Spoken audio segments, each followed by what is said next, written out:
แผนกสาธารณสุขแขวงจำปาสักสรุปเวียกงานสาธารณสุขทั่วแขวงประจำศกปี 2024 และผ่านทิศทางแผนการประจำศกปี 2025 กองประชุมสรุปเวียกงานสาธารณสุขทั่วแขวงจำปาสักประจำปี 2024 และวางทิศทางแผนการประจำปี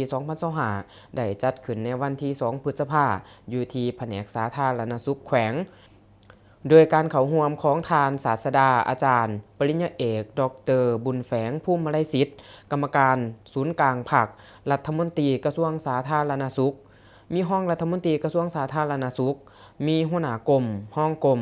หัวหน้าแผนกสาธารณสุขแขวงหัวหน้าแผนกสาธารณสุขแขวงภาคกลางภาคใต้หัวหน้าของการห้องหัวหน้าของการสาธารณสุขเก่าเมือง1 นครมีพนักงานราชการภายในแผนกสาธารณสุขแขวงเขาห่วมซึ่งในกองประชุมครั้งนี้ทานดร.เวียงศรีสุภักดีกรรมการพรรคแขวงหัวหน้าแผนกสาธารณสุขแขวงก็ได้สรุปตีราคาขึ้นการเคลื่อนไหวเวียกงานสาธารณสุขในระยะ1 ปีที่ผ่านมาทรงยกให้เห็นถึงผลสำเร็จในการเคลื่อนไหวเวียกงานสาธารณสุขในแขวงจำปาสักมีการพัฒนาอย่างต่อเนื่องเพื่อยกระดับคุณภาพชีวิตของประชาชนในนั้นแมนได้เน้นใส่การขยายการเข้าถึงบริการสาธารณสุขขั้นพื้นฐานโดยส่งเสริมสถาบันทางสุขภาพและการเพิ่มพูนความรู้สู่ประชาชนการลงทุนในการพัฒนาห้องหมอและศูนย์สุขภาพมีหลายขึ้นซึ่งช่วยให้คนสามารถเข้าถึงการบริการทางด้านสุขภาพได้ดีขึ้นนอกจากนั้นยังมีโครงการส่งเสริมสุขภาพสาธารณชนเช่นการป้องกันพยาธิและการส่งเสริมความรู้เกี่ยวกับการรักษาสุขภาพส่วนบุคคล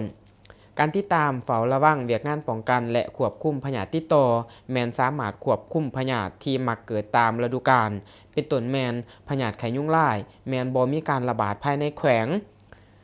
การให้การบริการเวียกงานเอดส์พยาธิติดต่อทางเพศสัมพันธ์พยาธิวัณโรคกลุ่มเป้าหมายได้เข้ารับการบริการด้านสุขภาพเพิ่มขึ้น